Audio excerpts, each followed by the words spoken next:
Alrighty, welcome to my little walkthrough guide on how to create a character in Dungeon World. Dungeon World is a nice system that got its roots started from Kickstarter. The people have produced several other things, and they are so kind to us officially put their PDF for character creation, everything you need to know on their website, free of charge. So if you're thinking of Dungeon World and are worried about, having to find and buy the material, no worries to be had. You can just go to the website, download it for free. They have other booklets and additional flavors, tech stuff that I believe some is for sale and some is for free. But I never really looked too much into the alternate material, as this pretty much in the one PDF they supply, it's pretty much everything you need to know, unless you're GMing, I suppose. But if you want to start a character, it's very simple.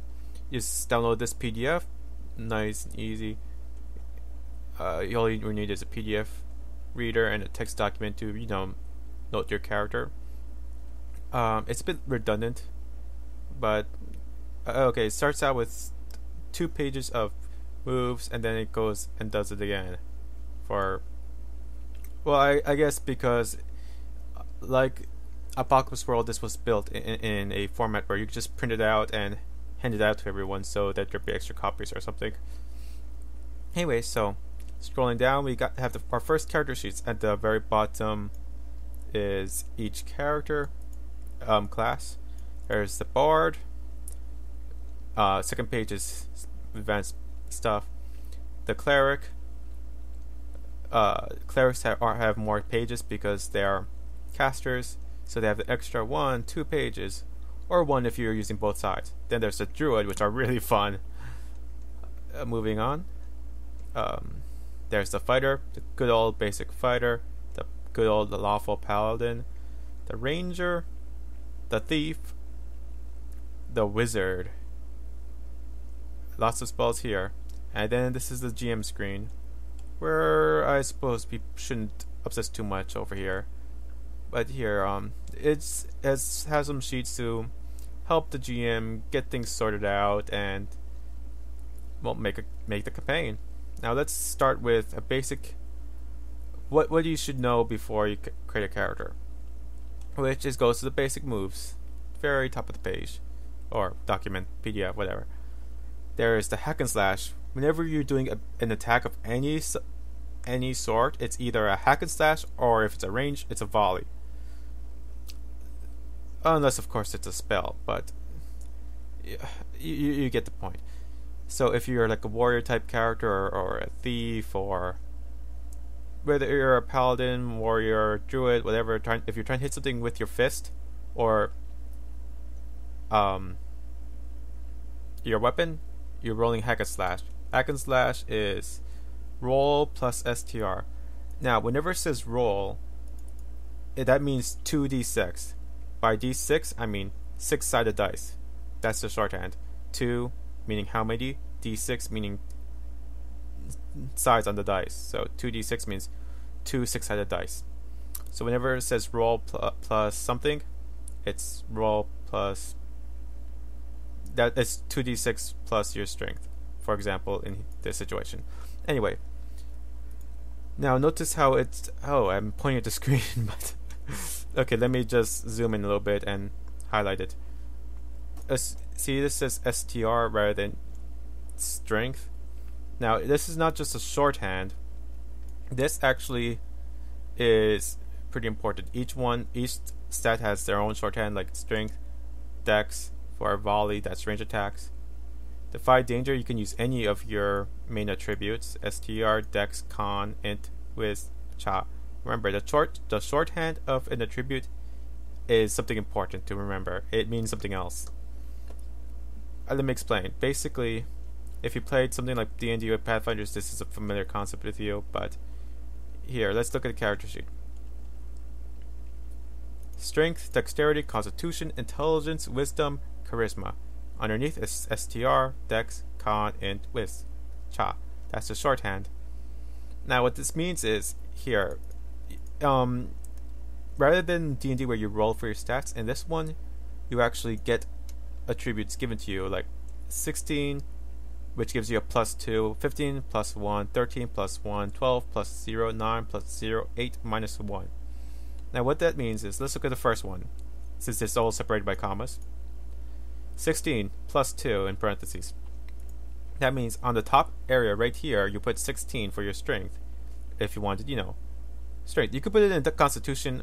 You could put these numbers wherever you want. But for the purpose of this, let's just assume it's in strength. So 16 in strength, and the parentheses is +2. So the parentheses goes down below where it says STR. That's because this is the roll modification. So whenever you roll plus STR, it's roll plus the bottom number, which is the parentheses number, +2.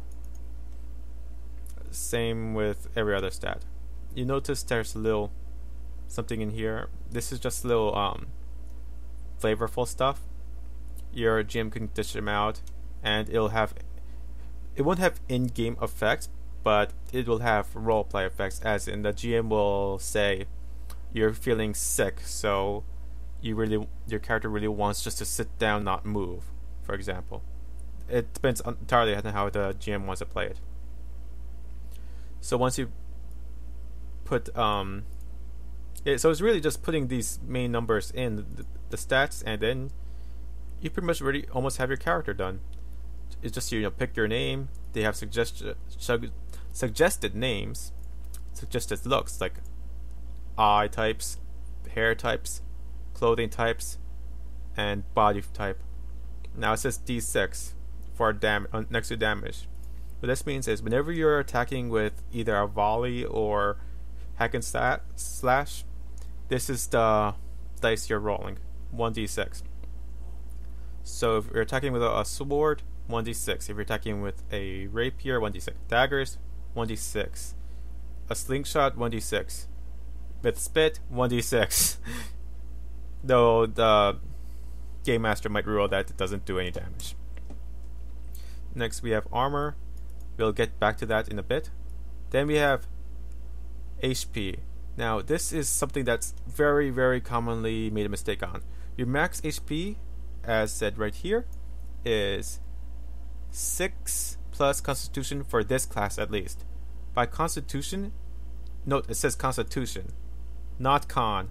So it's actually the top number. So if you put 15 and +1 in Constitution, your max HP is 15 plus 6, so 21, not 7, which would be very fragile if you're just using the mod.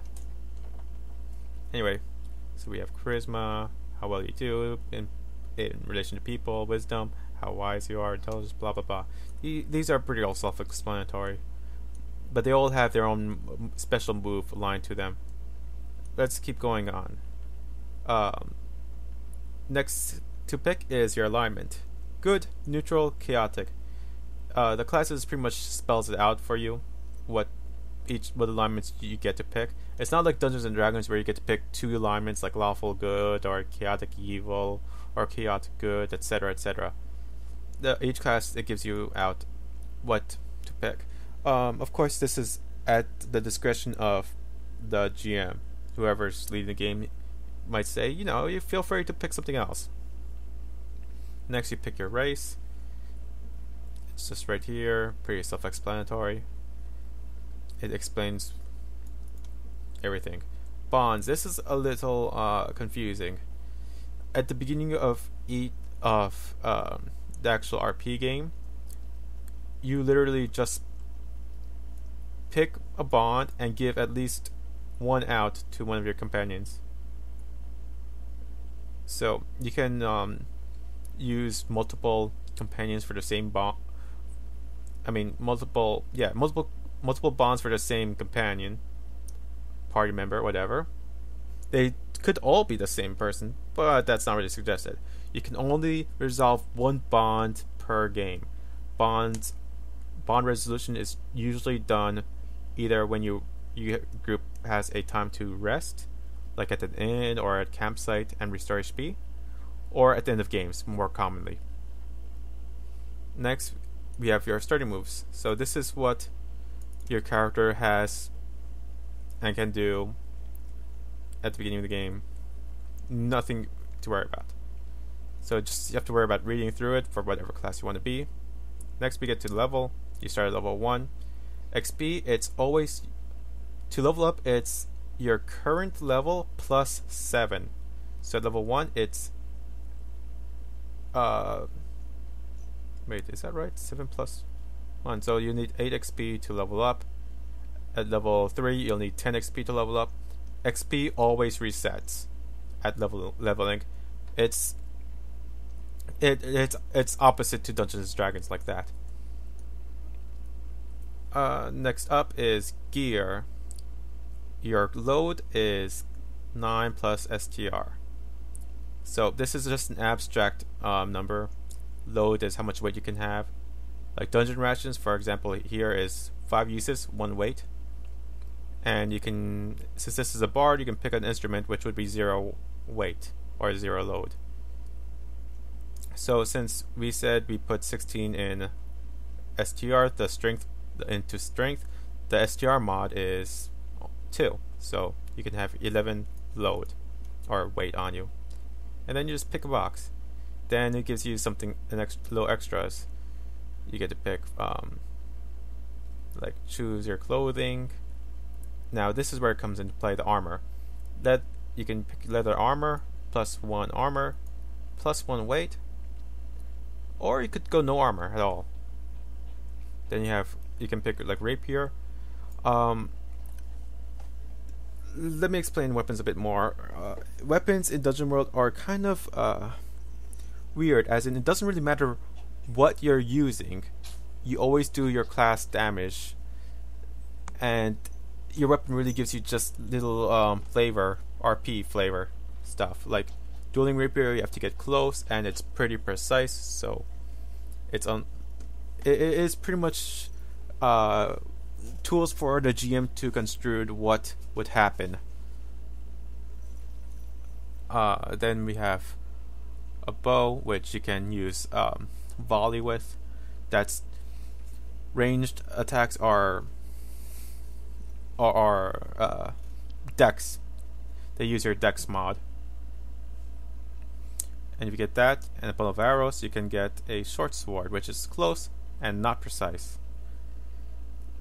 Then you get to choose one more. Adventuring gear, 1 weight, bandages. Bandages heal 5 health, and you cannot use it more than once on a person. Until there's a new reason, I suppose. Depends on your GM. Then start with 3 coins. Coins in this game is very it really depends on your GM, I suppose. But it's not like Dungeons and Dragons where you have thousands and thousands of gold, and like buying a magical item is 10,000 gold.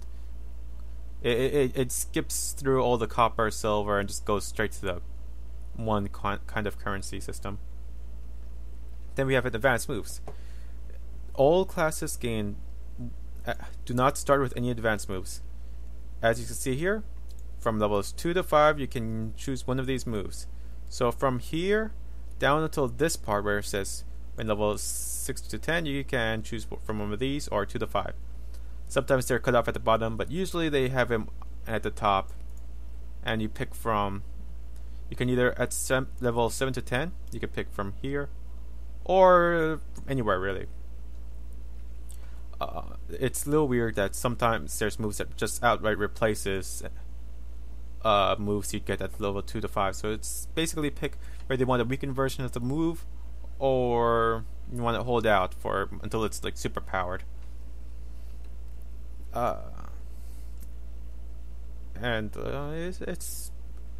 You gain 1 move per level up. So level 2 is when you first get it. Then level 3 you can pick another one. It's 1 per level. Now let's look at casters, since they're a little bit weird. Here we go. To cast a spell, you have to roll 2d6 plus wisdom. 10 plus is successfully casted. On a 7 to 9, it's still cast, but you usually have to pick something. Like here, for example, draw unwelcome attention. Your casting distance is yourself with your deity. -1 ongoing until the next time you commune. Commune means rest, when you have like 8-ish hours of sleep and like an hour to preparation. About 40 minutes. It really depends. And or after you cast the spell, you can no longer cast it again until you rest. But yeah, let's look at how many spells you get. Whenever you commune, you lose all spells you currently have on you, and you have to learn whatever you want. So you are granted spells whose total levels does not exceed your own level +1. So let's say at level 1, that's your own level +1 that makes it 2. So you can get 2 first level spells. Also, we have at least clerics have rotes, which the top of the page under your spell guides always has your free spells. That means you have them no matter what. They're completely easy. You don't have to worry about learning them or anything. So let's say at level 5. At level 5, you get access to 3rd level spells, because this is actually telling you what level you gain access to these spells, and 5th level spells. So level 5, you can memorize spells up to level 6. So you can pick level 1 level 5 spell and then 1 level 1 spell to get that number, level 6. Or you could pick 2 level 3 spells or 6 level 1 spells, which is pretty nifty compared to Dungeons & Dragons, where you pretty much have to pick and choose. But yeah, that's pretty much everything there is about a dungeon world that you need to know to create a character. Armor is actually flat out damage reduction rather than avoidance. It's the monsters do not actually physically attack you, like in the sense Dungeons and Dragons does. It's coming to attack. How do you react? And if you fail a roll, like let's say hack and slash, you decide to strike back at the foe as he's going to attack you. If you hit a 10 plus, the attack goes through. If it's a 7 to 9, that's considered a partial success, and the monster hits you. So, getting back to these basic moves, there's hack and slash when you want a basic attack. There's volley for a ranged attack, and they have these stipulations on 7 to 9s. So everything is roll 2d6, get above a 6. So you need 7 to 9 for a partial success, or 10 plus. This is for everything that uses a 2d6 or roll plus so and so. So yeah, defend. Let me explain what hold is. When it's like in defense, it says you have hold 3. So when you defend, you have 3 hold, which you can spend to do these actions next time an attack comes through. Like you can redirect an attack from a thing to yourself if you're defending a person, halve the attack's damage, open attack up to an ally, give them +1 forward. Forward is basically +1 to their next roll to hit, whether it's a hack and slash or something, whatever it is, against the attacker. Or you can deal damage equal to your level, which sounds like it's not much, but in Dungeon World, monsters can have as low as 3 HP, so that's not uncommon. So sometimes it's actually pretty good. Then there's Spout Door, where you can actually it's basically a knowledge roll. You can get a GM to, you can ask the GM one question, like, and when the GM will have to intern of you getting out of game knowledge. How does your character know this? And you have to answer how your character would have learned such knowledge, or could have, and it just adds to your character, since this game is a very narratively driven. There's Discern Realities, which it's like a perception check ish. And here are some questions you can ask when you roll a successful one. What happened here recently, what is about to happen, what should I be on the lookout for, what here is useful or valuable to me. That's a fun one, because even if the GM doesn't really have one planned, he might make a good one will make something up, and something that will actually benefit you. And then there's parlay, that's stuff, generic charisma, then aid, which is kind of weird.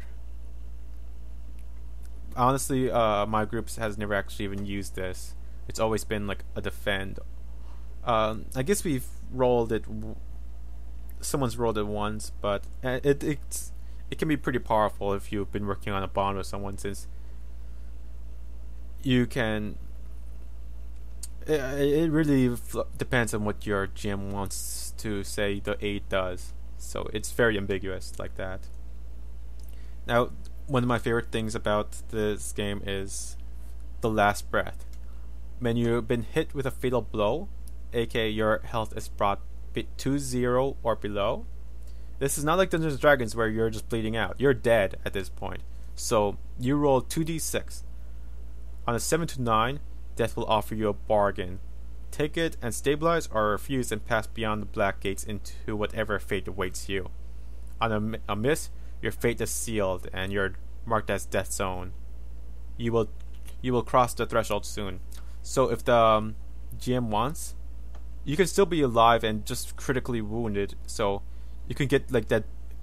Like if you play Final Fantasy V, the badass scene where the guy is at 0 HP and he's still attacking the big bad endgame boss just to save the party. Of course, if the GM rules it. On the 10+, you flat out cheated death. You're in a bad spot, but you're still alive. The GM can rule their leg is gone. Flat out gone. Anyway. There's also things like Take Watch, Undertake Perilous Journey, or level up. Like I said, the current level plus 7.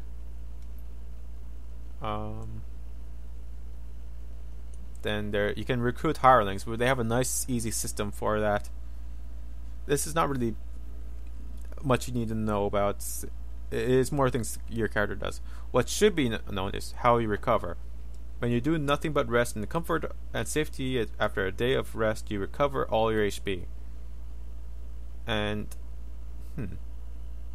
that's wow. After only 3 days, you can remove a debility. My game master actually rolled only half HP. That's interesting. I'm currently in just one group for this game, by the way. So I thought it's a beautiful system. I'm really loving it. I do highly recommend it. If people are like just being intimidated, like I don't know how to make a character, it's really easy. All you need is the character PDF, print your character sheet, and top 2 pages for the basic. Well, actually, even just the top page for the basic moves. And that's all there is to Dungeon World. Hopefully this video was informative. I totally did not check to see if the background music was still going. But, oh god, I probably shouldn't have done that. But yeah, I had a little nice piece going by Semulus. He's the guy I got using the intro music for my actual playthroughs of my Let's RP sessions. I just get some music from him. He's great. He's on Newgrounds. There's a link on my dashboard. Check it out if you like the music. And I think that's it. If you guys have any questions, feel free to leave in the comments or message me privately. I'll answer them if I can. And yeah, hopefully this would have inspired at least someone to make a Dungeon World character and you'd have enjoyed it greatly. That's all, and this is the 14th Lord signing out.